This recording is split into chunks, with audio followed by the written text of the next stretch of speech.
Okay, we're on. Okay. Welcome back. How you doing? You get a good break? We had a live earlier. We had a little distraction. We had some calls from anyway, but Needed to phones take were those. phones were going bananas. Who knew But we were so popular? I know, right? At least Mhm. this time it wasn't like somebody doxing us or doing something crazy. true. And we get those, which is Wild. wild. I don't know what's wrong with people. You know, doxing is a crime. So we report you. It is, yeah. FYI. We had it. Yes, we do. It happened again this morning, actually. Well, Interesting times, right? it is. It is. So, some people are chiming in, but topic that we're going to cover is this Tucker versus Fuentes. This situation is the Republican Party fracturing. These are some questions, and to be honest, like I haven't really like thought this all through. So I want to get your perspective because I think you haven't been introduced to some of this as much as I have seen. Right. I do love Tucker Carlson. Mhm. Like I follow him. I listen to his stuff. He's changing. He's a deep thinker. Yeah, That's what I like about him. Yeah, I don't know. I might challenge you on this. That's fine. Let's do it. Yeah. See, yeah, and what's funny, everybody thinks we think the same, but we actually disagree about a number of political people, don't we? We do. Yeah. That's Candace. We've had some debates about Candace lately. She's a mama bear. That's what I like about her. Yeah. So let's get into it. I see somebody we got a Fuentes fan in the chat. America first. Nick Fuentes is the GOAT. So let me set this up and then I'll share a few clips because Fuentes says some wild stuff. Now Tucker just had him on his podcast. I think that published a few days ago. A few weeks ago, I think. Was it that long ago? Yeah, okay. I listened to it a few days ago over the weekend. And I found it very interesting. I thought, so they had a big feud, right? Like they were calling each other names and all kinds of stuff back and forth. And then Tucker had him on the podcast. And I just felt like I was really surprised because Tucker said things about gay kid in his basement about Fuentes and Fuentes said a bunch of awful things about Tucker and being a CIA asset, and they were exchanging all these blows back and forth, right? So Tucker has him on the podcast, and it was like these two guys were best buds. They were so nice. They were just like soft shoeing each other both ways. And I was really I was surprised about this. Well, can I interject right there? Yeah. Also, they were feuding, not talking one-on-one. Like they each have their own show or podcast, and you can say whatever you want when you're not in front of someone. Yes, so when you interact with somebody directly, it certainly changes the dynamic. Yeah. Yeah. Like I remember them in that podcast saying that sorry, I just lost my train of thought. They're all introduced, like podcasters, probably even you, Matt, since you've been on this more. People are introduced to you through clips. So they get a quick perception of you in a short period of time rather than sitting down with you and actually getting to know you. Yes. So, yes. To point out. I agree with that. In fact, like we're actively working to connect with a few people that are more influencers that have very differing views, and then having a longer form discussion. Because when you see our posts, obviously we're conservative leaning people. And so we put out posts that are sometimes edgy. Snippets. And this is just part of the story. Like if you want to get into more about why we think that way and what we've talked about like at home in terms of how we arrived at these decisions, that's more nuanced, right? So you got to get into that, and that takes time, and that takes curiosity, and it takes a desire to understand somebody's thought process.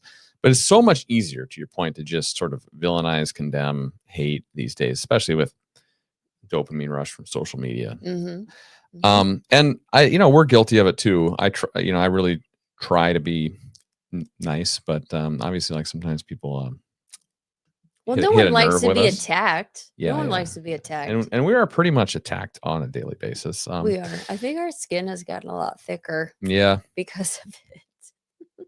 Yeah.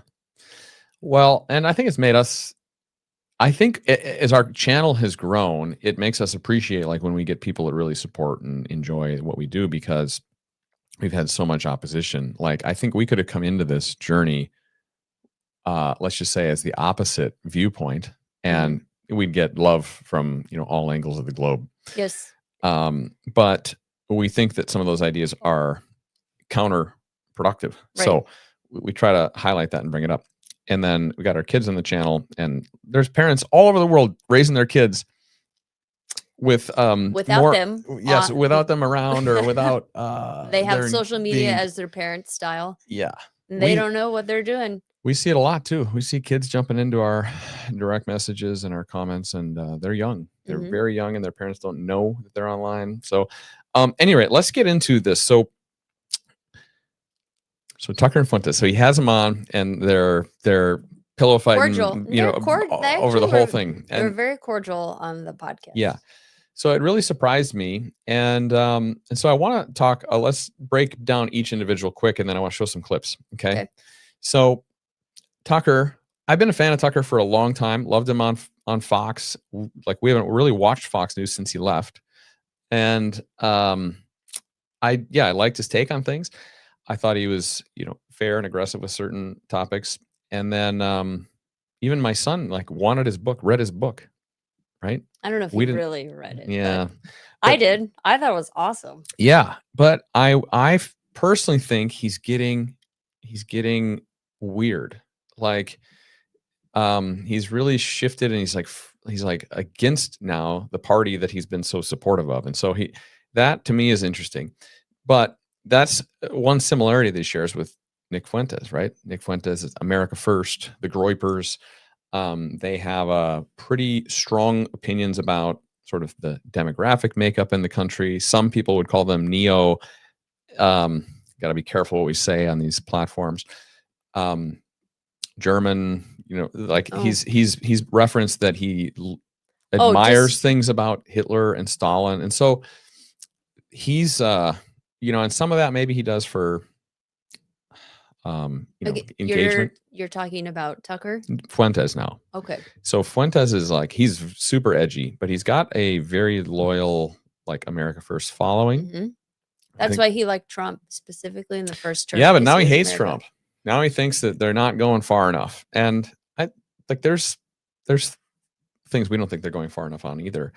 But you would say Fuentes is more of some people would call him a Christian nationalist. He's a Catholic. He believes that faith is a big part of our country makeup. And I was called a Christian nationalist. Yeah. Well, we've been called white supremacists and Christian nationalists and all of this. And so just because we think faith is important in our nation doesn't necessarily make someone Christian nationalist, but that's maybe a topic for another day. So nonetheless, these are two very polarizing people. So I might bring up here a clip. This is from Shapiro's. I thought he had some good clips, so I'm just kind of reusing part of what he had. Okay. Let's see here. Somebody said he's straight up racist. He doesn't try to hide it. He has no filter. He said he wouldn't live in a neighborhood with black people. Yes. He's said pretty wild stuff about black people. And I have not heard what he said about black people. But I do know his stance on immigration. Yeah, well, he basically says we have the right to be racist, and he refers to crime rates. And now there's some sliver of truth in the fact that pattern recognition in terms of crime rates isn't speaking truth, isn't racist necessarily, but when you can kind of condemn the race for it. And then he's been super anti-Israel, and this is where he and Tucker align, right? They're both very anti-Israel now. They think Israel has too much power and control and influence, and that they're actually running the country. So that's where they align now. Yeah. I have some feedback on that, but are you showing something right now or what? I'm getting it up. I'm getting it. Okay. Let's see. Let's put this up. So here is some stuff that Fuentes has said. I'm going to have my hand on the let's see. That? Yeah, or might have to. What else do I have here? Oh. No. Yeah, because he has a no. I might have to block a couple of these out. I'm going to do my best, people. Okay, here we go. Because I just posted him saying something that from somebody else's clip one time on social media, and my account got a warning and all this. This guy is he's young too, isn't he? In his 20s? Yeah. Okay, I'm ready. Let's see. Let me blow this up too so we can see it. Yeah. All right. So here's a few Fuentes clips. A lot of women want to be raped. And when I say raped, I mean like Rape. that sounds bad when I say it like that. But there's like a lot of women that really want a guy to beat the shit out of them. But also they have to pretend, but part of it is they have to pretend like they don't. Nick Fuentes says that his followers should kill rape. So that's kind of wild, right? Let's see. Let's get to the next one. Well, Here. okay. I was like, Or you Nicholas have to- J. Fuentes. Nick, what Wait. did I didn't. This one, this was sorry people, I'm trying to do my best here. A lot of women want to be. Oh, no. I already went through that one. And it's so ironic. Women are like, I don't like, when you say, I like, you have to affect the face.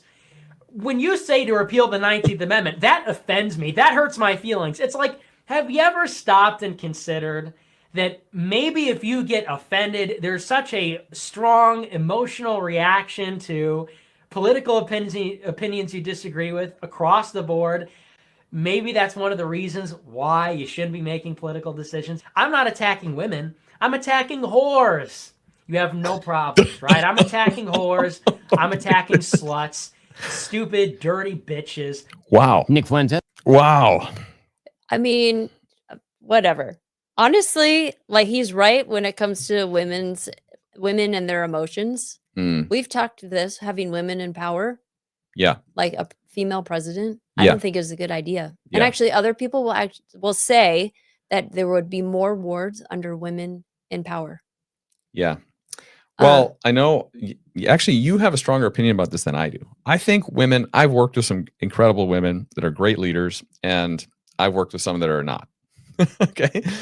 Just like men. So, but you actually feel fairly strongly as a woman that women in a presidential role, Mhm. not a good fit. No, I don't think it would work. So you'd agree with Fuentes here. I would. Okay. Yeah. I don't know what the clip was of him talking about whores. I didn't get that. I didn't Yeah, get what he there's was some getting at. context probably Okay. that we missed. But he doesn't believe women should be in leadership positions in politics, too emotional. And there might be some slivers of like truth to that. Women tend to be wired more emotionally. Mhm. They have monthly cycles that can disrupt their emotional moods. And that, when you're leading the free world, that could be a challenge. But Mhm. perhaps, however, I don't know. Like I've worked with and for and had women work for me that are incredible, and Well, like in those a- things never seem In to a impact us. normal job, sure. President of the United States, then I question. Hmm. All right, let's go back. I think I got some more. Ready? Okay. It even gets more unhinged. Let's check it out. What? Oh, here we go. Fountain. Big fucking deal. Oh no, they had to go to a different school.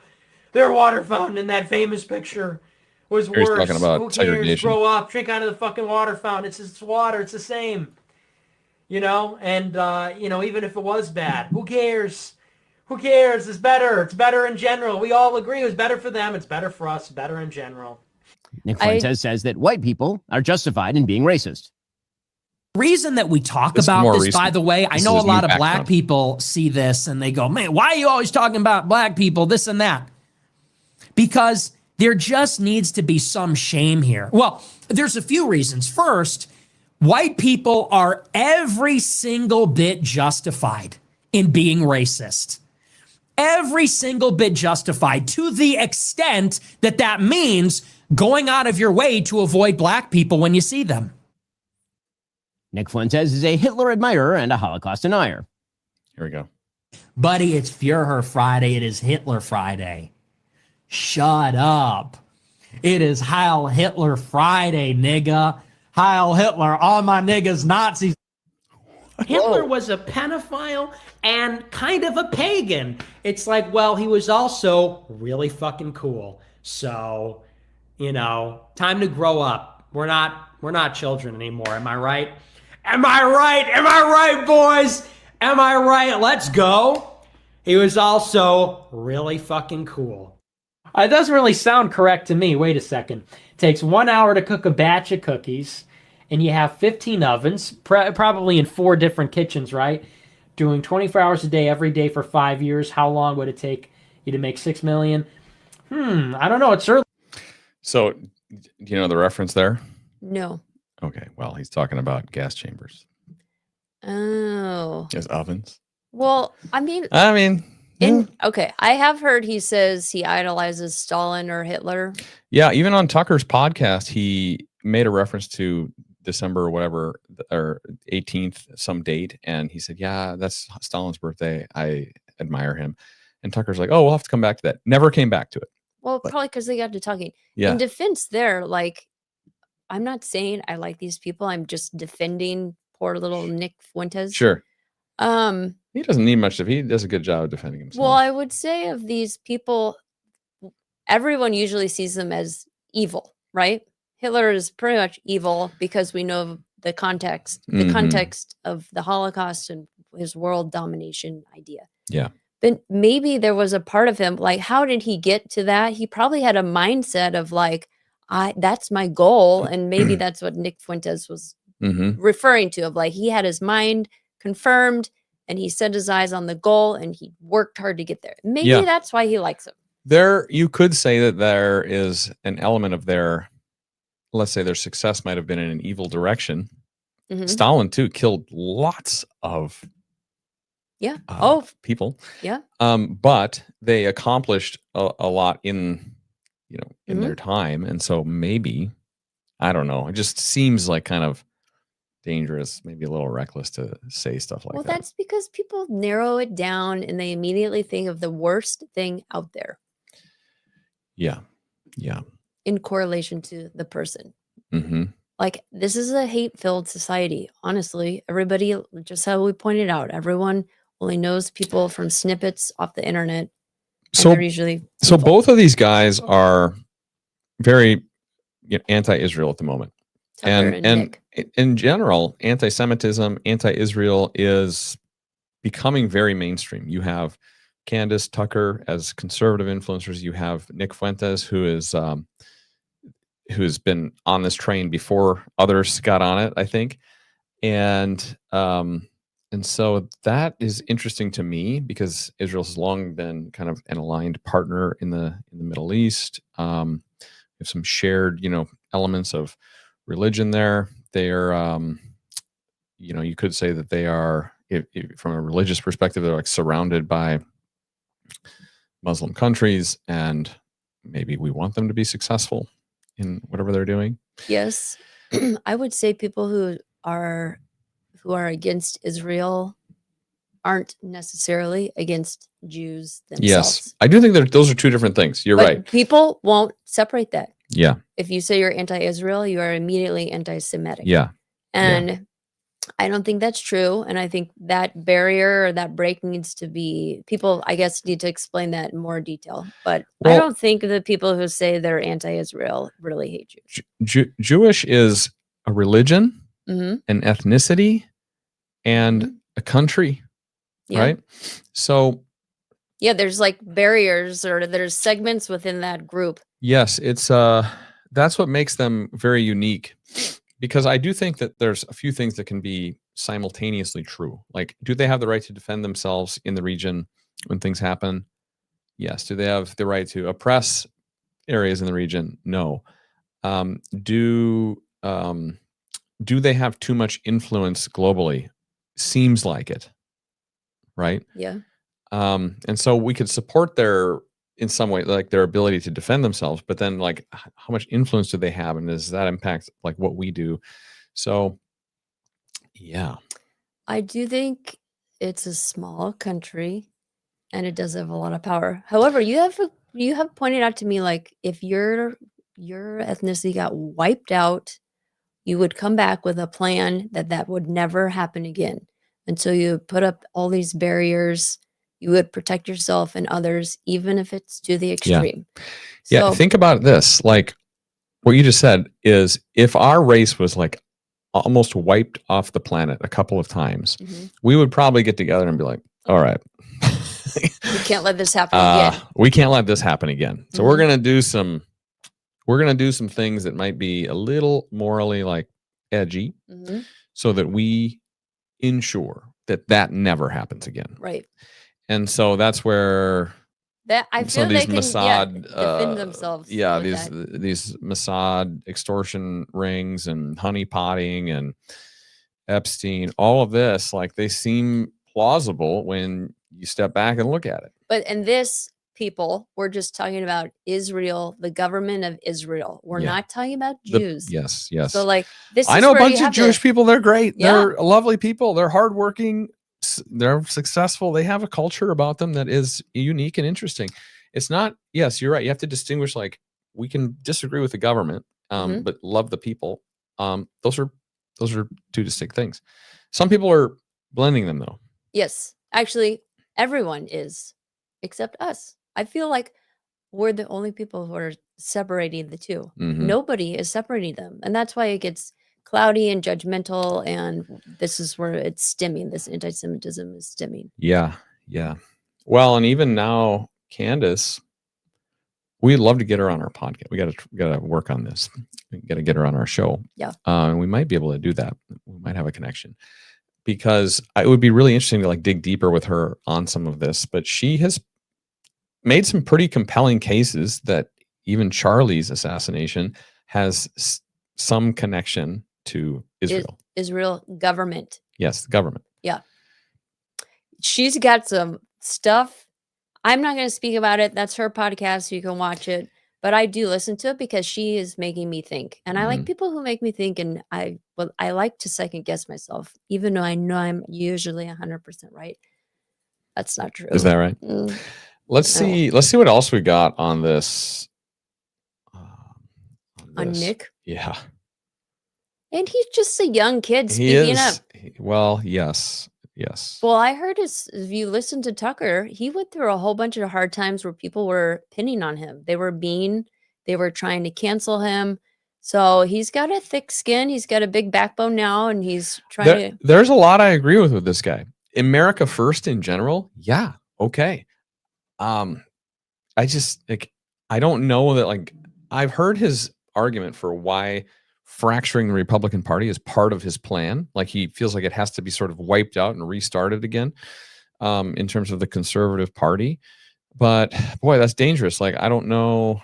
I think that makes us very susceptible then to Democrats looking more aligned, more polished, more ready, better solutions, because we're all fighting, right? We're all fighting on this side. I understand his argument there, but I also think it can be a little dangerous. So let's see. Here's some other recent stuff. What's he saying here? They are responsible for every war in the world. It's not even Israel. debatable at this point. This has nothing to do with oil. This has nothing to do with democracy. This has nothing to do with liberal internationalism.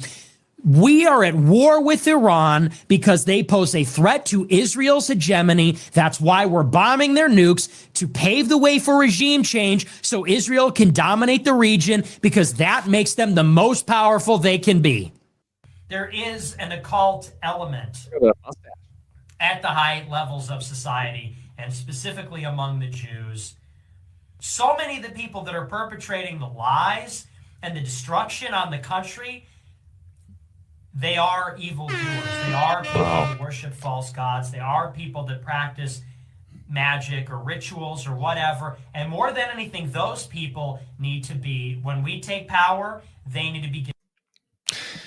Just fast forward a little bit here. Some of this stuff I don't like. Yeah. Wait, have you watched this devil before? worshippers or I've heard it. Jews. This is Christ's country. Josh Hammer and Mark Levin. Wait. Fuck these people. You can even tell. Deeply, seriously. All real Americans, if you are a real American, if you were born in this country, I don't even care who you are, what you are. If you are a real American that loves this country, you have generations in this country, your family or you fought for this flag, fought for the Constitution, fought for our church, fought for our civilization. For all of you, I say about Josh Hammer and Mark Levin and Laura Loomer, fuck them. Fuck them. Wow. Okay. So I know of Mark Hammer. I've heard of the Levin guy. Yeah. I only know of Mark Hammer from Candace. well, he goes after people pretty hard. Okay. Yeah. He recently did a rant on Brandon Tatum too, who we've had on our podcast, and we've gotten to know he's local here, and he's very supportive of Israel, right? He had Netanyahu on his podcast, and so he didn't have very friendly things to say about Tatum. So now the gripers are all over that. So yeah, I don't know. It's an interesting group. Like I think there's a lot that we align with them on in terms of conservative values. Mm-hmm. But what I'm missing is like, what are the steps? Like, what are the steps that this group is trying to do? Is it like revolution? Is this like the anti-communist? Like you got the communists that want revolution. Is this group wanting something similar? It's I don't know. I have to look into it more, but I don't know how deep I want to go in that rabbit hole.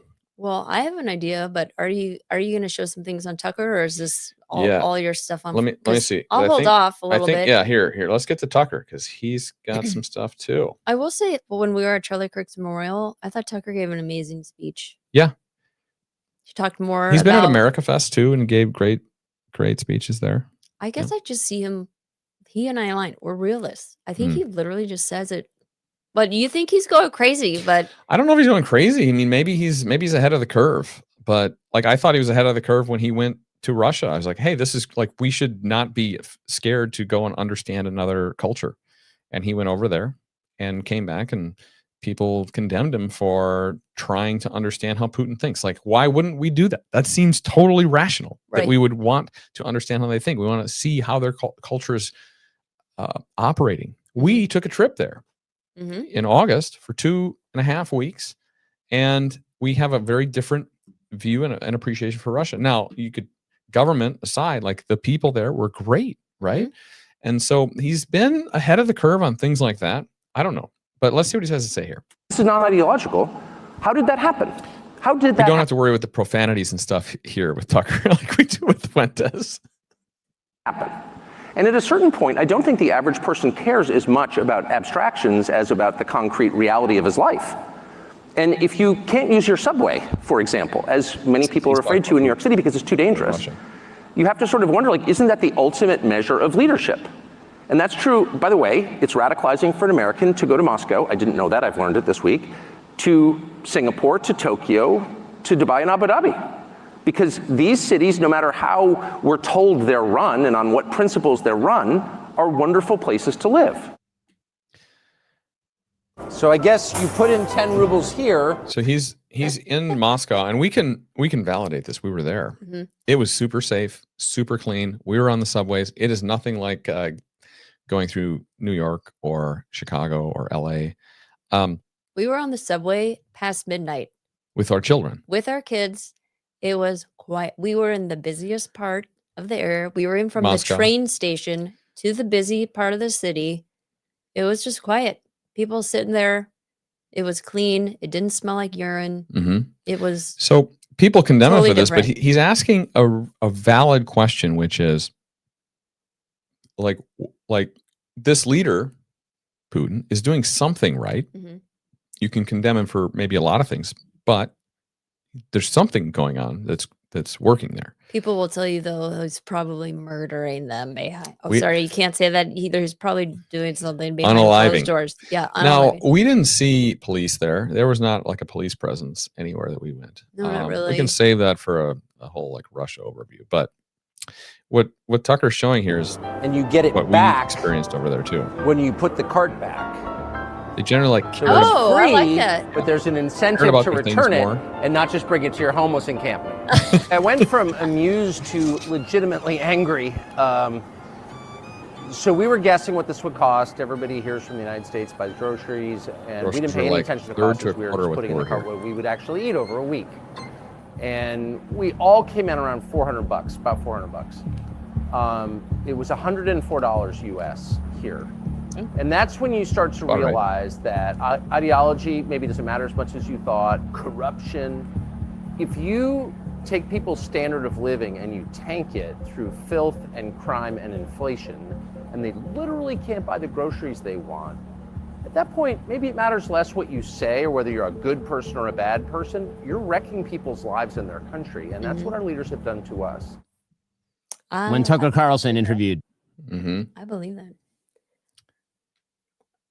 But I would say with Tucker, yeah, I just see him as no filter. He's not afraid. He's been banned. He's been humiliated, and he's surpassed that. Now he has his own business. Just the same with Candace. They canceled her off Daily Wire and other platforms, and she's doing her own thing now. They're not saying these things to get money. I think they actually have a purpose behind them, and So that's why they're speaking these. Grifting. They're not grifters. Heck no. These people make money. They make money. They're doing fine. So they got plenty of money. They're not doing it to get dollar bills. They're doing it because I think they have a place in their heart where they want people to understand this, think it through, and like, okay, what are we missing here? How can we be better? How can I get more information out? I do think the government of Israel, I do kind of wonder, and I think of this because of the Epstein list. Like, why is it not out? Maybe, yes, because our government can't give it all out. However, they told us they would. Yeah. And they haven't. So then you get suspicious. Now, if they would have said, we're going to dig deep into those Epstein files and let you guys know what we find, that would be a totally different tone than how they already came out saying they'd share it. It's a massive disappointment to me. But I would say, like...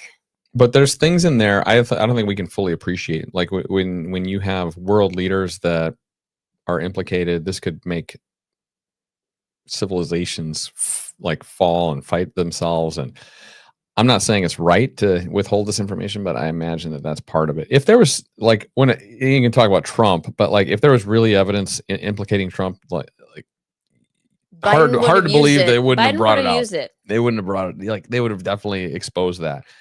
So I find the other people implicated to be a more compelling like issue that is holding it back. And this is where like Republicans have voted against it. So this is holding the files back. Yeah. That's I mean, suspicious. they're on the hook. They're responsible for a big part of like why it's not released. And maybe it is a nothing burger. And that's what people like Bongino and Patel say now, but yet they were not chirping that years leading up to it. Right. Yeah. So you wonder did they really find something and that's what they found, or are they in the deep state now and they're not sharing it? Yeah. But we're lost. They won't ever come out with it because I don't think we'll see it. No. And so these conspiracy theories will keep happening. And I just listened to this podcast, Trigonometry, that Tatum was on, because I was like, I need another perspective because I'm falling in this rabbit hole of conspiracies. And Tatum was like, the proof should be out there. Like, you can't just say it and then not show it. So like, give us some proof. Otherwise, this is what happens. And this is how a government will fail. Your people will turn against you and it won't be successful. Yeah. And I believe it. Yeah. Let's see. He's going to answer that question honestly. I didn't bother to ask it. The answer, in fact, from an American perspective, even from the CIA's perspective, is unknowable. Tucker bizarrely worships at the altar of Qatar. That's basically will just make us... The answer you're going to get is, who's Nicolas Maduro? But if you find someone in South Florida, for example, who knows who Nicolas Maduro is, who can identify where Venezuela is on a map, that person will almost certainly say, well, because he's a communist or a socialist, he's exceedingly left-wing, and that is true. Nicolas Maduro and his government are very left-wing on economics, not on social policy, by the way, which is kind of interesting. In Venezuela, gay marriage is banned, abortion is banned, sex changes for transgenderism are banned. It's one of the very few countries in the entire hemisphere with those policies. It is on social policy, not defending the regime, just saying, one of the most conservative countries in North or South or Central America. Venezuela? Yeah. Then I have a... Do you know that? Well, and I think he's making an interesting point here, which is they're communist socialist regime, And so we are opposed to them for those reasons, like from an economic, government, government like perspective. But on like social issues, they're super conservative. So I don't know. I mean, he gets criticized for bringing these things up, but they are interesting points. Like you could say something similar about Russia, for example, which is now very much a free market system. They have a presidential republic, meaning kind of a dictatorship with Putin, but they are they're kind of like liberal in terms of their government, free markets. However, they're very conservative in terms of their social policies. Like they're very religious. They don't allow any LGBT propaganda, right? It's forbidden or illegal. Yeah. And so it's interesting. Like you can just say it's interesting. Like these are good things to understand and know. And so I do appreciate that he like brings that, because if we could just ignore it and not even want to know anything about these leaders in Russia or Venezuela or Colombia or Cuba, like, well, kind of, just sitting with our head in the sand. I kind of feel like Russia is like Russia first. When we were over there, all these tariffs being put on Russia so that they would stop, the war in Ukraine. We got a totally different perspective. And then also these people can live off themselves. Like Russia is totally fine. Keep putting the tariffs. They will survive. Meanwhile, here in America, we don't have those. And it's like, we depend on Chinese goods for our consumption, our consumption addiction society. And then the government people defend or need food stamps or welfare checks to live off of. And I don't think you get that over there in Russia. Yeah, no, they'll assign you a job. Like you don't just get to basically be a parasite on the government. Yeah, watch Price is Right. Right. So they have some things that are working for them. Yeah. They have, through the sanctions, when we talked to people in Russia, they said it hurt. However, then we started making and providing for ourselves instead of relying on foreign goods and services, and it's made us stronger. It's that whole hard times make hard men, right? Yeah. Yeah, exactly. So, and they're doing that.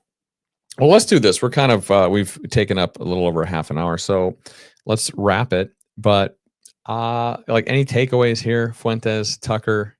The takeaway I want people to get is that just because people are anti-Israel government doesn't mean they're anti-Jew.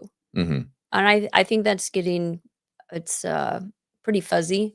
And people either think you're an anti-Semitic or you're not. And that's not true. You can have many views and not really pose that.